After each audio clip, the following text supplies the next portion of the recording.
Bonjour tout le monde, j'espère que vous allez bien. Pour moi, c'est une autre journée extrêmement difficile aujourd'hui. Mais c'est pas grave, j'essaie de pas lâcher. Je suis venu au parc ce matin. J'ai pris mon camion, mon bon vieux camion, parce que là, ça va pas de bon sens aujourd'hui. Ouais, c'était tellement glissant. J'ai même pas osé marcher dans les rues. J'ai même pris ma canne aujourd'hui, parce que mon bâton de marche n'est pas tout à fait adapté à ma condition.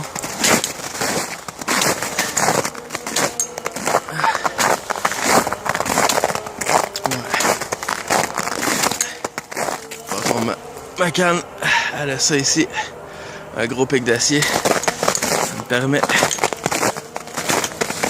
de garder un certain équilibre, de garder aussi certaine stabilité.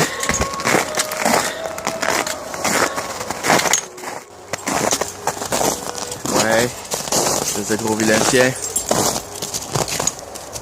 Oh, que c'est un gros vilancien.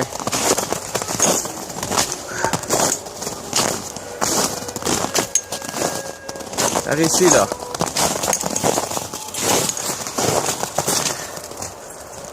Ouais. En fait, aujourd'hui, j'ai même la difficulté à aligner les mots. À penser comme il faut. Les gens peuvent se demander pourquoi j'ai filmé ça.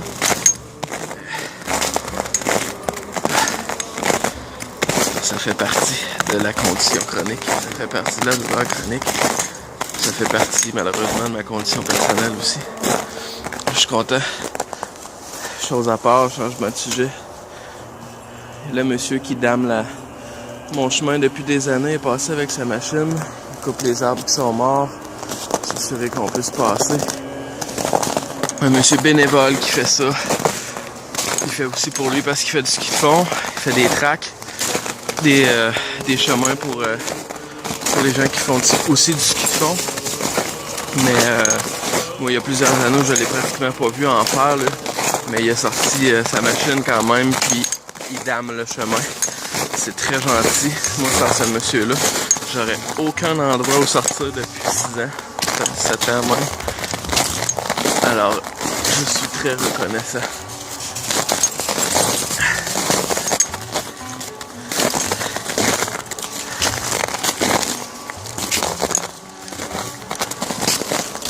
Une personne vraiment généreuse et je tenais à le souligner en y pensant. Donc pour revenir à ce que je disais tantôt, problème de mémoire, les problèmes de psyché, problèmes psychologiques aussi, ça englobe ça, les trucs de dépression, toutes les sphères qui entourent ça. Ça fait malheureusement aussi partie de tout ça. Les conditions médicales chroniques, la souffrance en général, peu importe d'où elle vient. Vas-y bobo. Vas-y mon petit bobo d'amour. Oh petit bout d'amour. Alors j'essaie de composer avec ça. Avec les pertes de mémoire, mais aussi avec les problèmes d'humeur, d'agressivité, de rage que je laisse tout le temps contrôler. Si je te dis ça ouvertement, aujourd'hui dans cette capsule-là, c'est pour... je pense que l'on est rendu à la 6e, 7e capsule. Je pense qu'on est prêt là, à aborder ce genre de choses-là. Parce que c'est un peu plus tabou. Les gens, par mesure de sécurité, les gens parfois coupent les ponts avec ce genre de choses-là. Et avec le genre de personnes qui en souffrent, par mesure de défense. Aussi à cause que ces gens-là n'ont pas toujours le bagage qu'il faut pour comprendre, parce qu'ils ne sont pas impliqués personnellement dans cette condition-là. C'est pour ça toute l'importance des groupes de soutien, des formations données tant pour les gens atteints d'une condition chronique, au niveau de la gestion, l'autogestion, la douleur, programmation pour passer, être capable de continuer de passer à l'action dans la vie sans s'arrêter à son handicap. Mais aussi les formations pour les proches aidants, les groupes qui sont ouverts aux proches aidants. Parce que je pense que c'est la base. C'est la base pour donner à ces gens-là une chance de comprendre, de mieux comprendre. Puis c'est vraiment primordial. C'est vraiment primordial. Il faut absolument qu'on s'y attarde. Autant cet aspect-là que l'aspect monétaire, parce que vivre handicapé, ça coûte beaucoup plus cher qu'une personne qui est en santé. Ça va falloir amener qu'on l'admette ouvertement, qu'on fasse en sorte que on comble l'écart.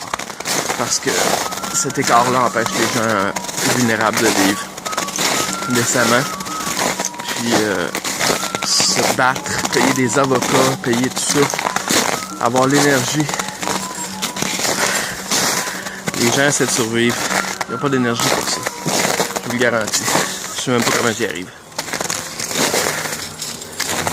Mais aujourd'hui, j'ai réussi. J'ai réussi à pas être désagréable avec ma conjointe. J'ai réussi à de peine et misère, à canaliser tout ça pour ne pas que ça déborde. Bien sûr, moi, ça m'aide pas personnellement. Je suis pas du tout moins mal et c'est aussi difficile. Mais au moins, ça ne l'est pas plus pour nos proches. J'ai aussi réussi avec mon petit bonhomme à pas trop lui faire voir que c'était souffrant ce matin. Parce qu'on néglige aussi cet aspect-là sur les enfants. Qu'ils soient les nôtres ou qu'ils soient ceux qu'on a adoptés avec notre cœur. S'ils côtoient notre journée, notre quotidien, ils sont forcément affectés par ça. C'est doublement important. Important de pas l'oublier. Que ça rentre en ligne de compte. Parce que moi, Gabriel, j'ai pas envie qu'il voit ma vie comme un fardeau par-dessus la sienne. Ce serait la pire des choses. Je sais ce que c'est, je l'ai vécu. J'essaie de faire en sorte que je ne lui lègue pas un poids. Au contraire.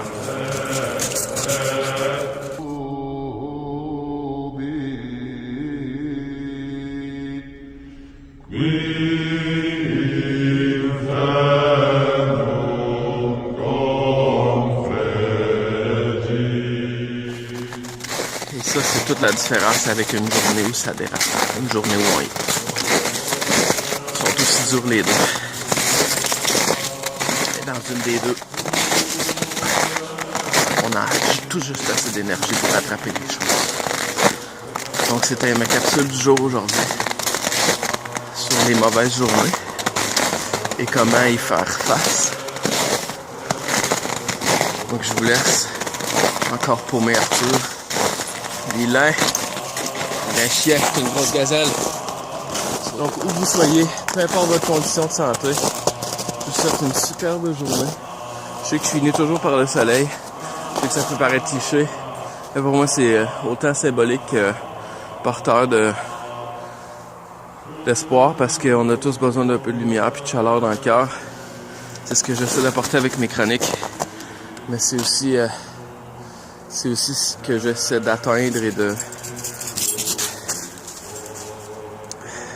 prôner dans ma propre vie. Prenez soin de vous.